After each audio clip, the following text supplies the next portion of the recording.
हाँ, तो जो आपकी आहार नाल है उसका पहला पार्ट है, यहाँ पे आता है आपका मुख गुहा या बक्कल कैविटी। बक्कल कैविटी की अगर मैं बात करता हूँ तो मुख गुहा जो ये वाला भाग होता है जहाँ पर भोजन के अंतर ग्रहण की क्रिया स्टार्ट होती है, भोजन को मुंह में लिया जाता है, तो मुंह वाला जितना भी पार्ट है वो बक्कल कैविटी के अंदर आता है।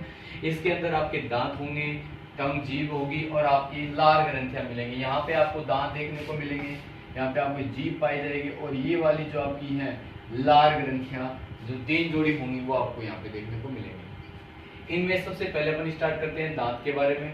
तो दांत की अगर मैं बात करता हूँ तो दांत का यहाँ पे आपको डायग्राम दिखाई दे रहा है। ये वाला जो भाग होता है, ये जो आपको दिखाई दे रहे हैं, ये वाले यहाँ पे जो मसूड़े जो आपके होते हैं वो ये वाले जो पार्ट में आपको रेड कलर में आपको जो दिखाई दे रहा है लाइनिंग, ये आपके मसूड़ों की लाइनिंग है। तो यहाँ पर जो आपका दांत है वो मोस्टली 3 पार्ट के अंदर डिवाइड होता है। सबसे ऊपर वाला भाग है जिसको अपन बोलते हैं क्राउन, या आप शीर्ष भी बोल सकते हैं। जो आपको बाहर देखने को मिलेगा, जो बाहर वाला पार्ट होता है वो क्राउन के रूप में, जो यहाँ पे मसूड़ों के अंदर धसा हुआ भाग होता है वो नेक या गर्दन के रूप में कहा जाता है। और तीसरा पार्ट है यहाँ पे जिसको अपन कहते हैं रूट। ये 3 पार्ट के अंदर दांत है वो डिवाइड करता है। क्राउन की अगर मैं बात करता हूँ तो सबसे ऊपर वाला जो पार्ट होता है दिखाई देने वाला भाग है, वहां पे आप दिखाई दे रहे हैं कि यहाँ पर इस वाले पार्ट को इनेमल कहा जाता है, जिसका निर्माण करने वाली कोशिकाएं उनको बोलते हैं एमिलियोब्लास्ट कोशिकाएं। और जो नीचे वाला पार्ट है इसको डेंटिन कहते हैं, इसको बनाने वाली ओडेंटोब्लास्ट है कोशिकाएं। तो यहाँ पर अगर अपन देखें तो दांत के बारे में अगर बात करें तो दांत का जो मोस्ट पार्ट होता है, मुख्य भाग, दांत का जो मुख्य भाग आपको देखने को मिलेगा वो मुख्य भाग कहलाता है, जिसको कहते हैं अपन डेंटिन। डेंटिन है वो मुख्य भाग होता है और इस डेंटिन का निर्माण करने वाली जो कोशिकाएं होती हैं उन कोशिकाओं को बोलते हैं ओडेंटोब्लास्ट। ओडेंटोब्लास्ट कोशिकाएं जो है वो निर्माण करती है डेंटिन का। और यहां से ही इस ओडेंटोब्लास्ट नाम से ही दांतों का अध्ययन, अगर दांतों का अध्ययन की अगर बात आती है तो दांतों का अध्ययन क्या कहलाता है? ओडोंटोलॉजी। दांतों का अध्ययन है वो ओडेंटोलॉजी आपको कहलाएगा यहाँ पे। अब दूसरी पार्ट करते हैं कि जो ये डेंटिन होता है ये मेन पार्ट होता है जो आपका मोस्टली दांत और मसूड़े के अंदर, अगर मैं बोलता रूट और नेक के अंदर तक ही लगभग पाया जाता है। यहाँ पर अगर आप देखते हो ये जो डेंटिन है, डेंटिन के अंदर की तरफ पाई जाती हैं ओडेंटोब्लास्ट कोशिकाएं जो लगातार डेंटिन का निर्माण करती हैं, और बाहर की तरफ इसमें पाई जाती है एमिलियोब्लास्ट कोशिकाएं जो किसका निर्माण करती है? इनेमल। तो दूसरा पार्ट इसके अंदर पाया जाता है उसको कहते हैं, जो सेकंड पार्ट होता है, ये फर्स्ट पार्ट है इसके अंदर मुख्य भाग और सेकंड पार्ट है उसको अपन बोलेंगे इनेमल। इनेमल दूसरा पार्ट है वो इनेमल मिलेगा आपको। तो इनेमल के बारे में अगर अपन देखें तो सबसे पहली बात तो इनेमल के बारे में ये जगत, जीव जगत का सबसे कठोर भाग, सबसे कठोर भाग, जीव जगत के सबसे कठोर भाग की अगर बात आ जाए तो वो क्या कहलाता है? इनेमल। बहुत बार एग्जामों के अंदर पूछा जा चुका है ऐसा क्वेश्चन कि मानव शरीर का सबसे कठोर भाग कौन सा है, सबसे कठोर पदार्थ मानव का कौन सा, तो कौन सा भाग होता है? इनेमल। इनेमल जो बाहर की तरफ आपको दिखाई देता है वो पाया जाता है। और इनेमल की अगर मैं बात करता हूँ तो इसको निर्माण करने वाली जो कोशिकाएं होती हैं उन कोशिकाओं को बोलते हैं एमिलियोब्लास्ट। एमिलोब्लास्ट ये सेल इसके अंदर पाई जाती हैं जो इसका निर्माण करती हैं। तीसरा पॉइंट इसके अंदर बनता है कि बना किसका होता है? तो ये बनता है आपका किससे? कैल्शियम कार्बोनेट से।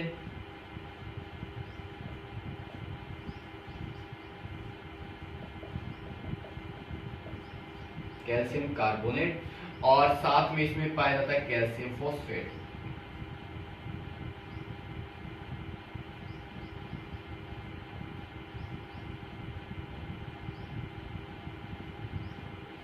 अब यहाँ पर एक क्वेश्चन बनता है मैन कि जो इनेमल है उसको कठोर बनाने का काम कौन करता है? तो देखिए आपने सुना होगा कि जिस पानी के अंदर फ्लोरीन पाया जाता है, फ्लोरीन, ये जो फ्लोरीन होता है, ये अगर पानी के अंदर बिल्कुल भी नहीं है तो आपके डेंटिन पार्ट जो है वो ज़्यादा कठोर नहीं हो पाता, सख्त नहीं हो पाता है। तो इसको सख्त या कठोर बनाने का काम जो होता है डेंटिन को, वो कौन सा भाग करता है? फ्लोरीन। लेकिन इसकी ज़्यादा मात्रा होने पर फ्लोरोसिस नाम का रोग है वो दांतों के अंदर होना स्टार्ट हो जाता है। तो लेकिन अगर बोले कि सबसे कठोर बनाने का काम है वो कौन करता है? फ्लोरीन करता है। बने किसका होता है? एनिमल कैल्शियम कार्बोनेट और कैल्शियम फोस्फेट से निर्मित होता है। सर्वाधिक मात्रा में लगभग 94 से 95% तक इसके अंदर कैल्शियम कार्बोनेट का ही पार्ट है, वो आपको इसको देखने को मिलेगा। ये इनेमल होता है। ये दो पार्ट होते हैं आपके दांत के अंदर। अब देखिए यहाँ पर आपको कुछ भाग दिख रहा है जिसको पल्प कैविटी के नाम से जाना जाता है। ये जो डेंटिन के अंदर की जो गुहा होती है, जो मज्जा होती है, इसको बोलते हैं पल्प कैविटी। Pulp cavity. यहाँ पर क्या होता है कि ये जो स्थान होता है, धीरे धीरे जैसे व्यक्ति है बड़ा होता, वयस्क अवस्था के अंदर आता है, उस अवस्था के अंदर ये जो पल्प कैविटी होती है, इसके अंदर ये धीरे धीरे सिकुड़ना स्टार्ट हो जाती है। सिकुड़ने के कारण क्या होता है कि जो ओडेंटोब्लास्ट कोशिका, इनका विभाजन रुक जाता है, और इनका विभाजन रुकने पर ये जो है आपके दांत है वृद्धि करना बंद कर देते हैं। इसीलिए वयस्क अवस्था में दांतों की वृद्धि है वो क्या है? रुक जाती है। तो यहाँ पर ये पार्ट चलता है।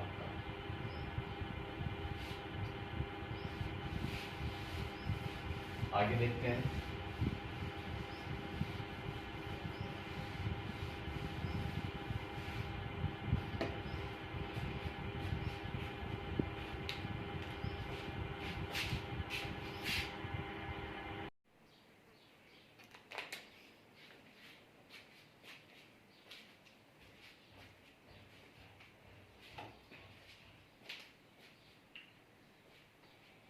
हाँ जी, तो देखिए दांत की अगर बात करते हैं अपन, मानव के दांत के बारे में तीन बातें कही जाती हैं।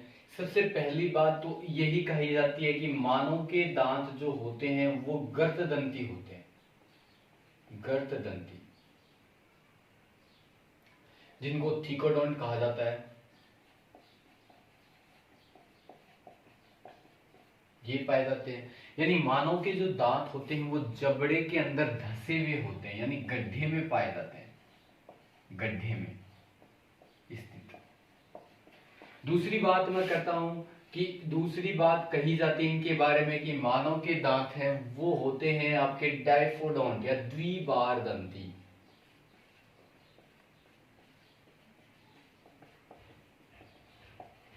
डाइफिडोंट ये पाए जाते हैं, यानी दो बार आते हैं जीवन में। कितनी बार मिलेंगे आपको?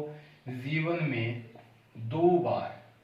इसीलिए इनको दो भागों में बांटा जाता है। एक जो दांत होते हैं उनको कहा जाता है मिल्क टीथ, यानी दूध के दांत, जिनकी संख्या 20 पाई जाती है। और दूसरे दांत होते हैं जिनको बोलते हैं परमानेंट या स्थायी दांत, इनकी संख्या पाई जाती है आपकी 12। यानी दो बार अलग अलग प्रकार के दांत मानव के अंदर द्विबार दंती जीवन में दो बार आते हैं। एक तो दूध के दांत होते हैं 20, जो एक बार आते हैं उसके बाद में टूटते हैं फिर वापस आते हैं। दूसरे होते हैं स्थायी दांत, अलग अलग प्रकार के इसके अंदर मिलेंगे। तीसरी बात कही जाती है इनके बारे में कि मानव के दांत वो विषम दंती प्रकार के होते हैं, जिनको अपन बोलते हैं हिटेरोडोंट।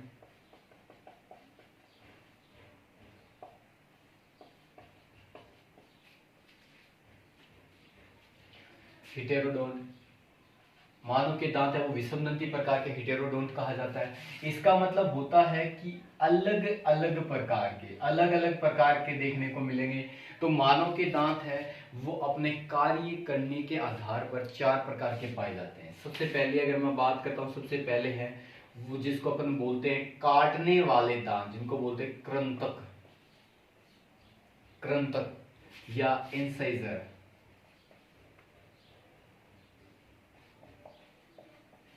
इंसिजर, इसका मतलब होता है इनका काम क्या होता है? इनका काम होता है काटने का। तो दांतों से बाइटिंग का जो काम होता है, काटने का जो काम होता है, वो केवल कृंतक नाम के दांत हैं। वो आपके जो सामने की तरफ जो मिलने वाले दांत होते हैं, जैसे मैं यहाँ पे एक डायग्राम बनाता हूँ इनका, अलग अलग प्रकार के दांत, ये जो आपको सामने की तरफ दिखाई देते हैं, ये वाले जो दांत आपको दिखाई देता है, आधे जबड़े का डायग्राम बना रहा हूं मैं। तो आधे जबड़े की अगर मैं बात करूं तो सामने की तरफ जो आपको ये दांत दिखाई देते हैं, ये 4 दांत जो आपको दिखाई देते हैं, ये वाले किसके अंदर आते हैं? इनसाइजर दांतों के अंदर आते हैं। इनकी संख्या है वो मानव के अंदर कितनी पाई जाती है? 8। 4 ऊपर 4 नीचे पाए जाते हैं। कुछ जो कुतरने वाले जंतु होते हैं, जैसे अपन गिलहरी, खरगोश, चूहा, इनके बारे में बात करते हैं, उनके अंदर ये बड़े पाए जाते हैं। आकार में ये कैसे मिलेंगे आपको? बड़े मिलेंगे। लेकिन कुछ ऐसे जीव हैं जो काटने का काम नहीं कर सकते। फॉर एग्जाम्पल की मैं बात करता हूं, ये सबसे मोस्ट एग्जाम्पल है, वैसे तो पूछा जा चुका है एग्जामों के अंदर, जिसको अपन बोलते हैं हाथी। हाथी के जो दांत होते हैं, हाथी दांत या टस्क भी जिसको अपन बोलते हैं, जो बाहर की तरफ निकले हुए होते हैं, टस्क। हाथी के जो दांत होते हैं वो कौन से दांत होते हैं?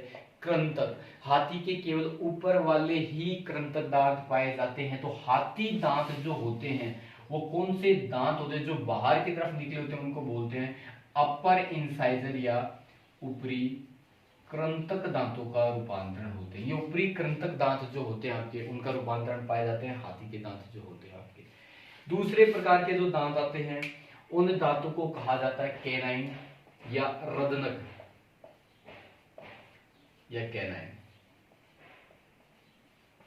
कैनाइन, रदनक या कैनाइन का काम होता है अपने शरीर के अंदर, इनका काम होता है चीरने या फाड़ने का। चीरने या फाड़ने में सहायक होते हैं। यानी ये सामान्यतः जो मांसाहारी जीव जो होते हैं, मांसाहारी जीव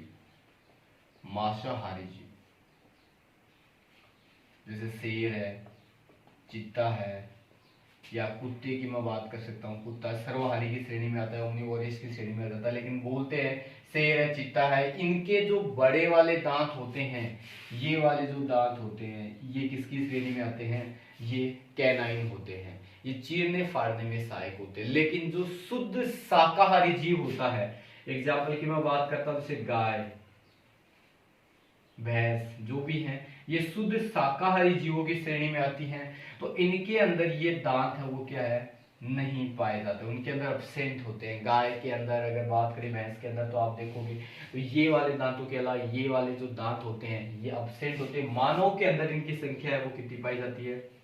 4 पाई जाती है। तीसरी बात करता हूं मैं, जिनको बोलते हैं प्रीमोलर या अग्रच्वर्णक दांत। प्रीमोलर,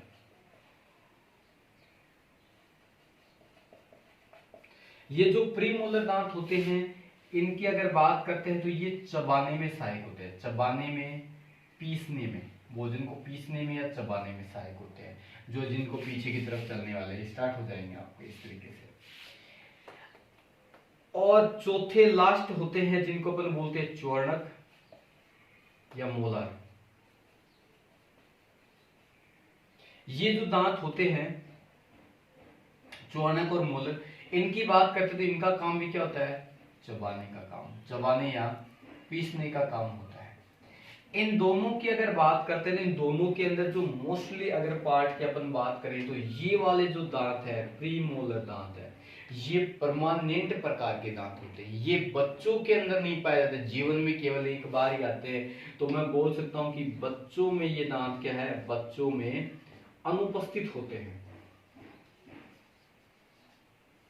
बच्चों में अनुपस्थित होने वाले दांत होते हैं, बच्चों में ये नहीं पाए जाते हैं। प्रीमोलर दांत है तो मोस्ट भाग है, यहाँ पे क्वेश्चन बनता है आपका, ऐसे कौन से दांत है जो बच्चों के अंदर नहीं पाए जाते? वो कौन से दांत है? अगर च्वर्णक या प्रीमोलर दांत है वो बच्चों के अंदर आपको देखने को नहीं मिलेंगे यहाँ पे। तो ये वाला इसके अंदर है। च्वर्णक की अगर मैं बात करता हूं तो च्वर्णक दांत जो होते हैं, अगर इनकी बातें करें कि ये संख्या में कितने होते हैं, तो अगर च्वर्णक दांत है वो भी संख्या में कितने पाए जाते हैं? ये संख्या में आपके 8 होते हैं। और च्वर्णक दांत है वो संख्या में कितने पाए जाते हैं? आपके 12 दांत पाए जाते हैं। तो मानव की अगर मैं बात करता हूं, वयस्क की अगर बात करता हूं, तो वयस्क के अंदर दांतों की संख्या है वो कितनी पाई जाती है?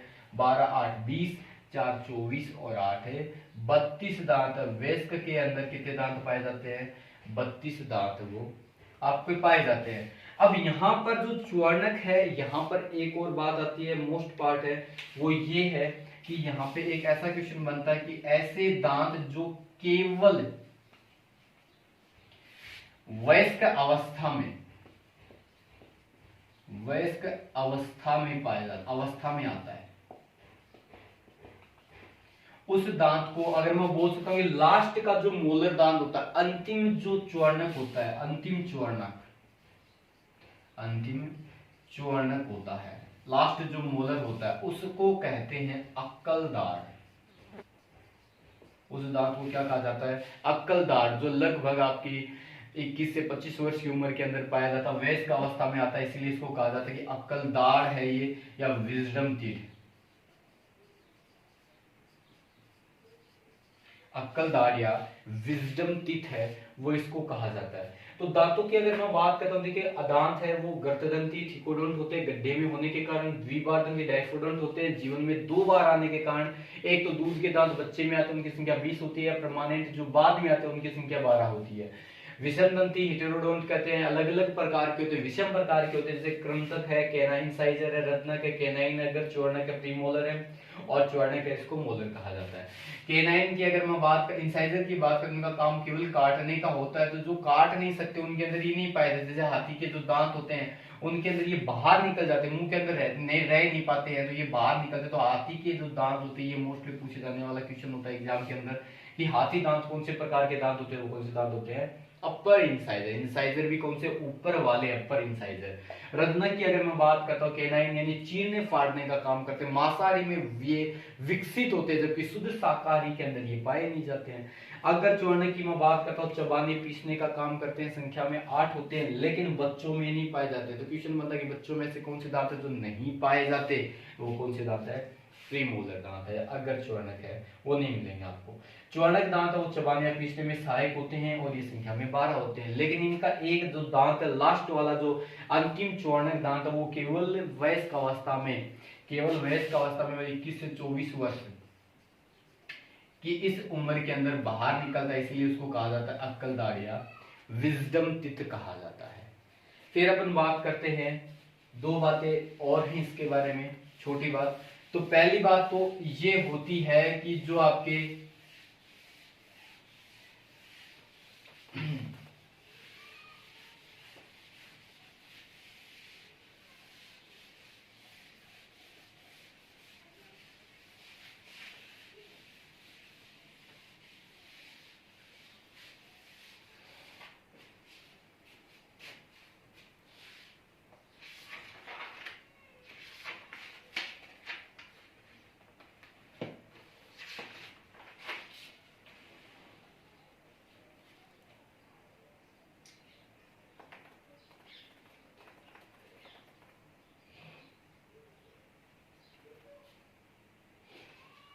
हाँ जी, फिर देखिए दांतों की अगर अपन बात करें तो मानव के अंदर दांतों की संख्या,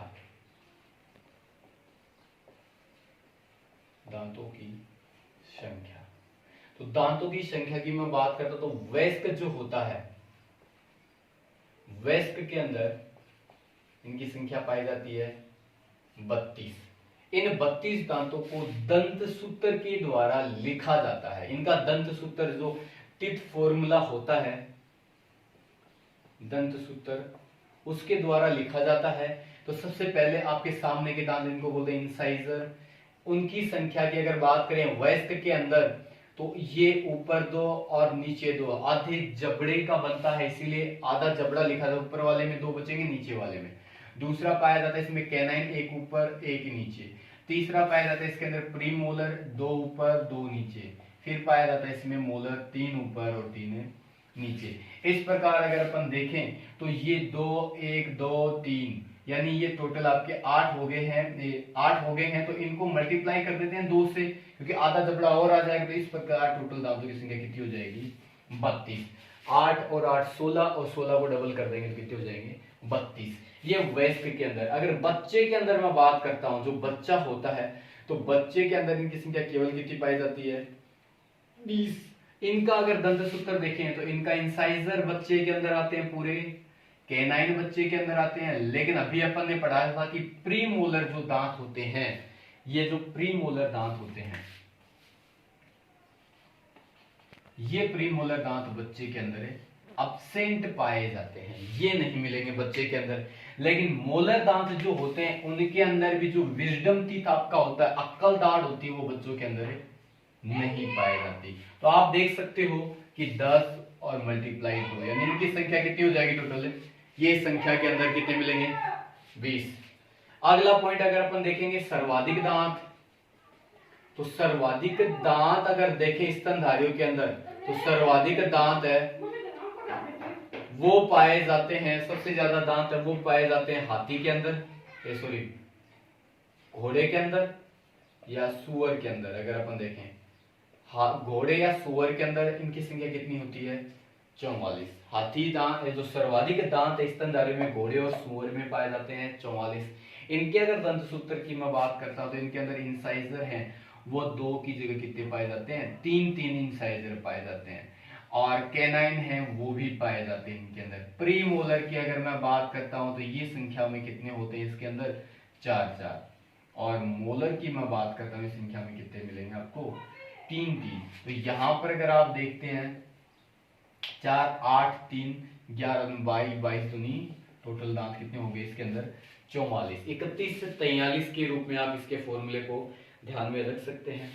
और सबसे कम दांत वो मिलेंगे आपको किसके अंदर हाथी के अंदर।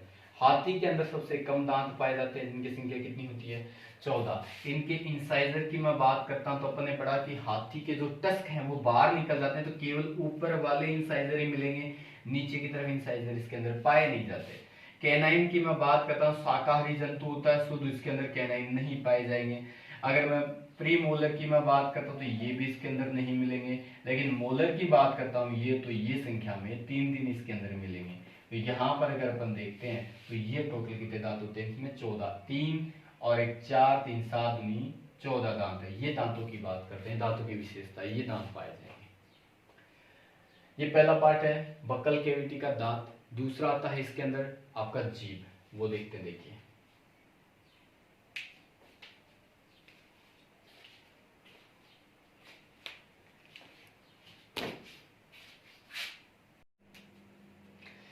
तो फ्रेंड दूसरा पार्ट है यहाँ पे जीभ का। तो जीभ की अगर बात करते हैं तो जो आपकी बक्कल कैविटी होती है उसके अंदर एक ये मांसल और पेशीय संरचना पाई जाती है, मांसल पेशीय संरचना। वैसे ये शरीर की मजबूत मांसपेशियों में से एक होती है। अब जीभ की अगर बात करें तो जीभ का जो कार्य होता है सामान्यतः यही आपको ध्यान में रखना है कि जीभ का जो कार्य है वो क्या है। तो जीभ का एक सबसे मोस्ट काम यही है कि ये किसका ज्ञान करवाती है आपको, स्वाद का ज्ञान, स्वाद का ज्ञान करवाने का काम करती है। अब बात ये आती है कि जीभ का कौन सा भाग किस स्वाद का ज्ञान करवाता, तो यहाँ पे अपन देखेंगे कि ये जो सामने का भाग जो बाहर निकलता है अगर, और ये पीछे वाला भाग है पस, तो जो अग्र भाग होता है ये आपके मीठे स्वाद का ज्ञान करवाता है। अगर आप मीठा खाते हैं तो आपको मुंह में लेते पता चल जाएगा ये मीठा है। और जो पीछे की तरफ निगलने वाला भाग है, पश्च भाग है, ये कड़वे स्वाद का ज्ञान करवाता है। अगर करेला नीम वगैरह अपन खाते हैं तो निगलते समय उसकी जो कड़वाहट है वो अपन को पता चलती है। लेकिन ये जो आपके साइड वाले लेटरल या पार्श्व भाग जो ये बनते हैं जीभ के, ये वाले जो भाग हैं ये आपके तीखेपन को और साथ में खट्टा जो भाग होता है उसके स्वाद का ज्ञान करवाते हैं दोनों साइड के। अगर आप मिर्ची वगैरह खाते हैं, ज्यादा तीखा भाग होता है तो साइड से आपकी जीभ है यहाँ से जलन होना स्टार्ट हो जाती है, तो ये वाला पार्ट है यहाँ पे मिलेगा। जो बीच का भाग इसके अंदर मिल रहा है आपको, यहाँ पर बहुत ही कम मात्रा में आपकी टेस्ट बढ़िया स्वाद कलिकाएं पाई जाती हैं, और ये जो भाग होता है ये नमकीन और खट्टे दोनों भाग का, दोनों स्वाद है उनका ज्ञान करवाने का काम करता है। तो जीभ का जो मुख्य काम होता है वो स्वाद का ज्ञान करवाता है। तो बात यहाँ पर यह आती है कि स्वाद का ज्ञान करवाने के लिए जीभ के ऊपर पाई जाती हैं आपकी बहुत सारी स्वाद कलिकाएं, स्वाद कलिकाएं, टेस्ट बर्ड हैं वो बहुत सारी आपको मिलेगी।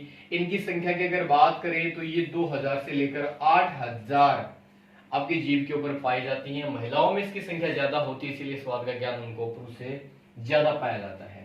आगे अगर अपन बात करें कि जीभ के बारे में, तो जीभ की और दूसरे कार्य की बात करें तो एक ये भोजन जो होता है, भोजन में लार मिलाने का काम करती है, भोजन में लार मिलाने का कार्य करती है, और दूसरा उसको निगलने के अंदर, निगलने में सहायता प्रदान करने का काम करती है, निगलने में सहायता प्रदान करती है। अब 2 पॉइंट इसके अंदर जो मोस्ट बनते हैं आपके जीभ के अंदर, सबसे पहला पॉइंट तो यही बनता है इसके अंदर की जीभ है वो आपके जो गले के अंदर हॉइड नाम की हड्डी होती है उसके साथ जुड़ी हुई रहती है। तो सबसे पहली बात तो ये कि जीभ किससे जुड़ी रहेगी, आपकी हॉइड हड्डी से, हॉइड हड्डी है उससे जुड़ने वाली संरचना होती है, जुड़ी रहती है यहाँ पे। अगर मैं बात करता हूं कि आपकी मुख गुहा या बक्कल केविटी के अंदर किसके साथ जुड़ती है, तो बक्कल केविटी के अंदर एक विशेष प्रकार की मेम्ब्रेन या झिल्ली पाई जाती है जिसका नाम होता है फ्रेनुलम लिंग्यूई। फ्रेनुलम लिंग्यूई नाम की एक झिल्ली पाई जाती है, और इस झिल्ली के साथ जो जीभ है वो किसके साथ जुड़ी रहती है, आपकी बक्कल केविटी या मुख गुहा के अंदर जुड़ने वाली संरचना होती है। तो जीभ के बारे में यही 4 पॉइंट आपके बनते हैं। सबसे पहली बात तो ये कि आपके शरीर के मांसपेशीय संरचना होती है जो मजबूत मांसपेशियों की श्रेणी में आती है। काम इसका ज्यादातर होता है जो मोस्ट है वो स्वाद का ज्ञान करवाती है, और स्वाद का ज्ञान करवाने के लिए इसमें स्वाद कलिकाएं टेस्ट बड़े पाई जाती है जिनकी संख्या लगभग 2000 से 8000 के बीच में होती है। जीभ की अगर बात करें, सामने का भाग मीठा है उसके स्वाद का ज्ञान करवाता है, पश्च भाग है वो कड़वे को बताता है, और लेटरल या पार्श्व भाग है वो तीखे और खट्टे को बताता है, जबकि बीच का भाग है वो किसके नमकीन और खट्टे दोनों स्वाद का ज्ञान करवाने का काम करता है। इसके साथ साथ जीभ भोजन में लार मिलाने का कार्य करती है और भोजन को निगलने के अंदर सहायक होती है। एक हॉइड नाम की हड्डी है वो पाई जाती है आपके गले के अंदर, इसको स्वतंत्र हड्डी या फ्री बोन भी कहा जाता है। इसको स्वतंत्र हड्डी, आपके शरीर की एकमात्र ऐसी हड्डी जो स्वतंत्र रूप से पाई जाती है, यानी मैं बोल सकता हूं कंकाल तंत्र उसके साथ जुड़ी हुई नहीं होती है। तो हॉइड हड्डी के साथ ही जुड़ी हुई होती है, और एक मुंह के अंदर जो एक विशेष प्रकार की झिल्ली पाई जाती है इसके साथ फ्रेनुलम लिंग्यूई, इसके साथ ये मुंह गुहा से संलग्न या जुड़ी हुई रहती है। तो ये जीभ के बारे में आपकी बातें होती हैं यहाँ पे। तीसरा पार्ट आता है आपका बक्कल केविटी के अंदर, मुख गुहा के अंदर जो तीसरा पार्ट चलता है इसके अंदर उसका नाम है आपकी लार ग्रंथियां। स्लेवरी ग्लैंड्स कितनी पाई जाती हैं मुंह के अंदर, उनकी अपन थोड़ी सी बात कर लेते हैं।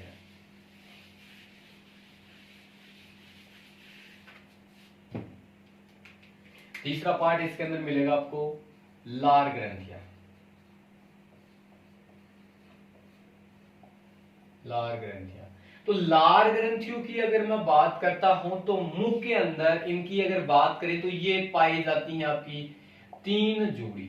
मुंह के अंदर पाई जाती है कितनी जोड़ी, मानव के अंदर पाई जाती हैं 3 जोड़ी लार ग्रंथियां। अलग अलग जीवों में इनकी संख्या अलग अलग होती है, लेकिन मानव के अंदर पुरुष उनके अंदर 3 जोड़ी पाई जाती हैं। सबसे पहला पॉइंट तो यहाँ पर यही आता है कि जो ये आपकी लार है, इस लार के स्राव का नियंत्रण कौन करता है।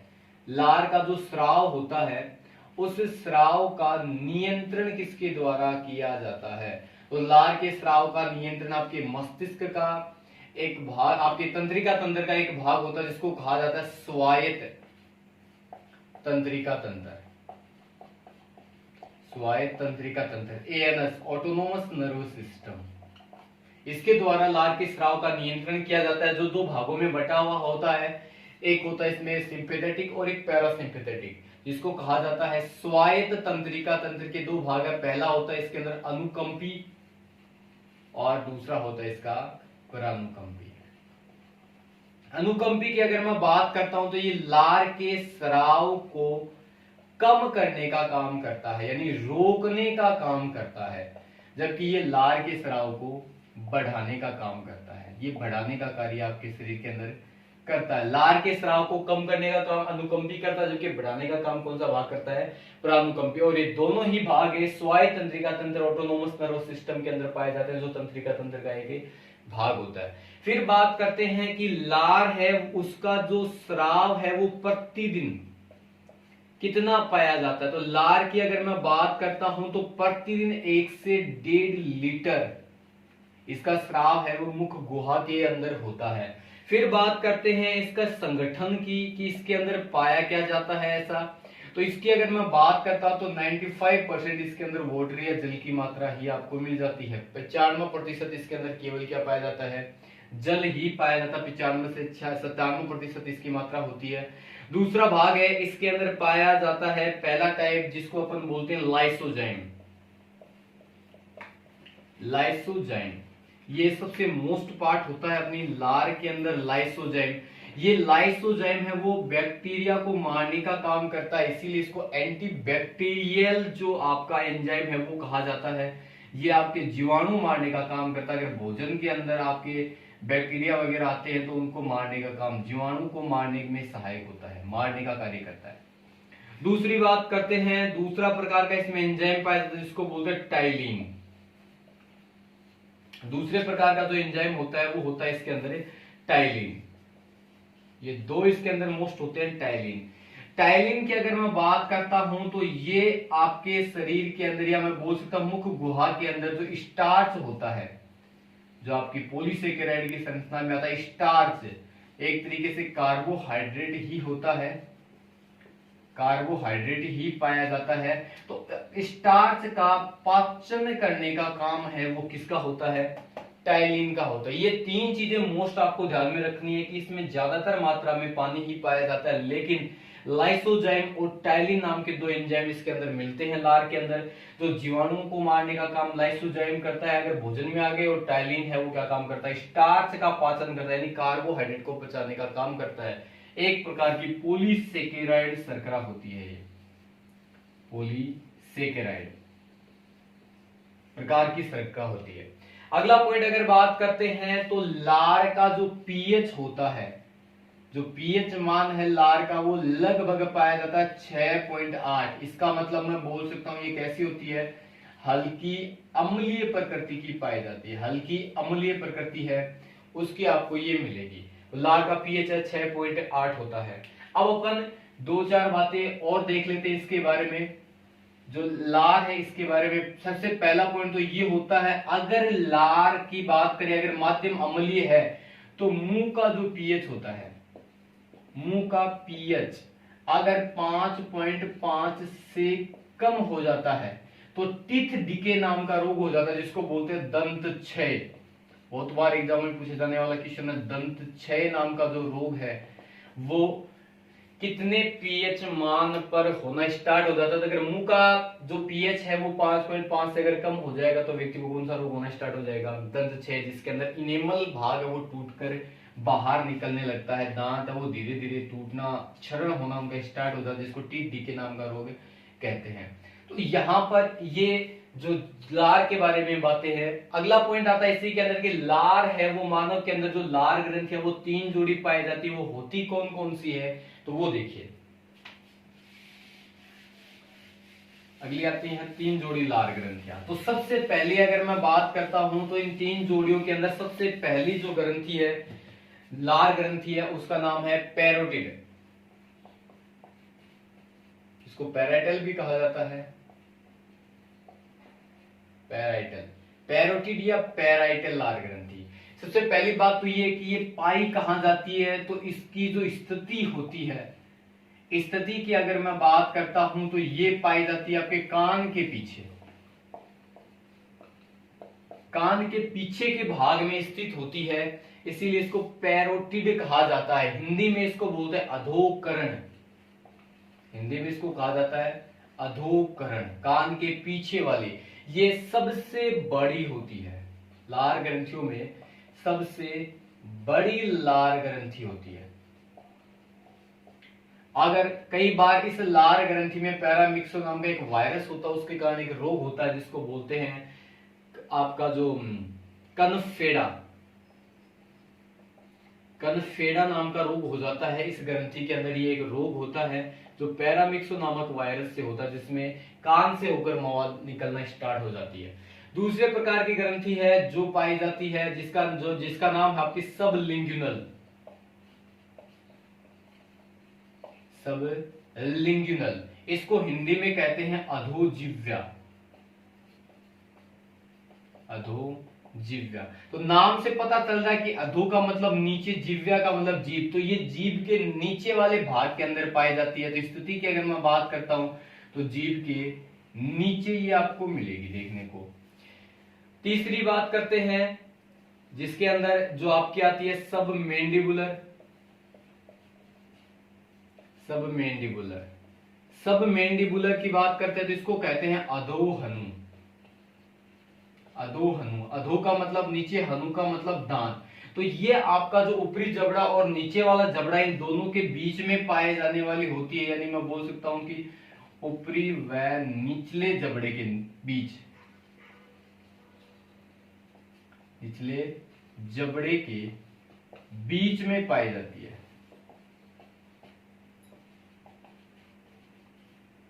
ऊपरी व निचले जबड़े के बीच में पाए जाने वाली आपकी क्या होती है, ये आपकी जो ग्रंथि होती है। तो इसके अंदर अगर अपन देखें तो सबसे बड़ी लार ग्रंथि होती है पैरोटिड, और जो सब लिंगुनल है ये आपको मिलती है सबसे छोटी लार ग्रंथि।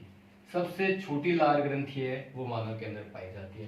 तो इसका काम, इन तीनों ग्रंथियों का काम होता है लार का स्राव करना। अब मोस्ट बार देख लेते हैं एक दो, जो खरगोश होता है उसके अंदर पाई जाती है 4 जोड़ी लार ग्रंथियां। उसके अंदर सब मैगजिला नाम की एक लार ग्रंथि और बढ़ जाती है, अलग अलग बढ़ती है सबके अंदर। जो बिल्ली होती है उसके अंदर पाई जाती हैं 5 जोड़ी लार ग्रंथियां। बिल्ली के अंदर मिलेंगे आपको कितनी, 5 जोड़ी लार ग्रंथियां। तीसरा पॉइंट है, जो मेंढक होता है उसके अंदर लार ग्रंथियां पाई नहीं जाती हैं। मेंढक के अंदर लार ग्रंथियों का अभाव होता है, वहां पे मिलेंगी नहीं आपको। और लास्ट पॉइंट इसके अंदर आता है, जो सर्प होता है, सांप होता है, उसके अंदर जो लार ग्रंथियां हैं वो किसके अंदर बदल जाती हैं, विष ग्रंथियों के अंदर, पॉइजन ग्लैंड के अंदर बदल जाते हैं, विष ग्रंथि के अंदर बदलने वाली होती हैं, विष ग्रंथि के अंदर बदल जाती हैं,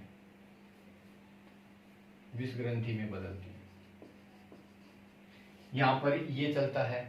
तो अब अपन ने देखा कि तीसरा पार्ट है लार ग्रंथि। लार की अगर अपन बात करते हैं सबसे मोस्ट काम तो इसका क्या होता है कि मुंह में भोजन जो होता है उसके अंदर मिलकर उसको लसलसा बनाने का काम होता है। इसके जो स्राव के अंदर पाया जाता है टाइलिन और लाइसोजाइम नाम का एंजाइम। टाइलिन का काम होता है स्टार्च का पाचन करना, लाइसोजाइम का काम होता है बैक्टीरिया का पाचन करने का, बैक्टीरिया है उनको मारने का काम करता है। इसका पीएच अगर देखें तो लगभग 6.8 हल्का अम्लीय पीएच मान होता है इसका। अगर मुंह का पीएच 5.5 से कम होता है तो इसके लिए दंत क्षय या टीबी के नाम का रोग होना स्टार्ट हो जाता है। अगली बात करते हैं कि मानव के अंदर लार में 3 जोड़ी लार ग्रंथियां पाई जाती हैं। सबसे बड़ी होती है जिसको पैरोटिड या पैराइटल कहा जाता है, ये कान के पीछे होती है जो सबसे बड़ी लार ग्रंथियों में होती है। दूसरी होती है सब लिंगुनल अधोजीव्या जो सबसे छोटी जीभ के नीचे, और तीसरी होती है सब मैंडिबुलर अधोहनु जो ऊपर वाला और नीचे वाला जबड़ा है दोनों के बीच में पाई जाती है। खरगोश में 4 जोड़ी, बिल्ली में 5 जोड़ी और मेंढक के अंदर पाई नहीं जाती, जबकि सर्प के अंदर विष ग्रंथिया में जो लार ग्रंथि है वो विष ग्रंथियों के अंदर बदल जाती है।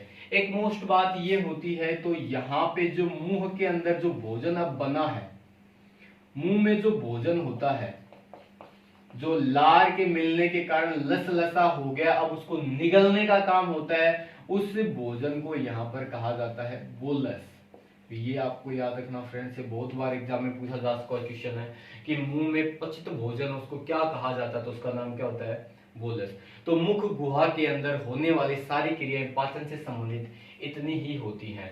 तो यहाँ पर अपने पास 2-3 क्वेश्चन ऐसे निकल के आते हैं। सबसे फर्स्ट क्वेश्चन तो यही आता है कि मानव शरीर में पाचन की क्रिया कहां से शुरू होती है। तो पाचन की क्रिया कहां से शुरू होती है, तो अपन ने देख लिया पाचन की जो क्रिया है शुरू होती है मानव के अंदर कहां से, मुख गुहा के अंदर से, बक्कल कैविटी जो है वहीं से शुरू होना स्टार्ट हो जाती है। दूसरा पॉइंट ये बनता है कि मानव शरीर में सबसे पहले किस जो भोज्य पदार्थ है उसका पाचन होता है, तो अपन ने अभी देखा था कि किसका होता है, स्टार्च। और स्टार्च एक प्रकार का क्या है, कार्बोहाइड्रेट होता है। इसीलिए मानव शरीर में सबसे पहले ऊर्जा देने का काम भी कौन करता है, कार्बोहाइड्रेट करता है। तो यहाँ पर जो आपके पाचन से संबंधित क्रियाएं हैं उनके अंदर मुख गुहा के अंदर इतना सा पार्ट होता है। अगला वीडियो अपन लेके आएंगे आगे चलकर, इसके अंदर जो आपकी फेरिंग्स है, ग्रसनी है, इसोफेगस, ग्रासनाल है, स्टमक वगैरह है, आपकी जो स्मॉल और लार्ज इंस्टेंटाइन है वहां से लेकर चलेंगे। और ये एक दो वीडियो के अंदर ही खत्म होने वाला टॉपिक है। ऐसा कोई भी क्वेश्चन आपको नहीं मिलेगा जो आगे के एग्जामों के अंदर या आई हुई एग्जाम में है। पहले के एग्जाम उनमें भी आ चुके क्वेश्चन है और आगे के एग्जामों के लिए भी जो संभावित क्वेश्चन है वो आपको सारे मिलेंगे इसके अंदर। ठीक है, थैंक यू।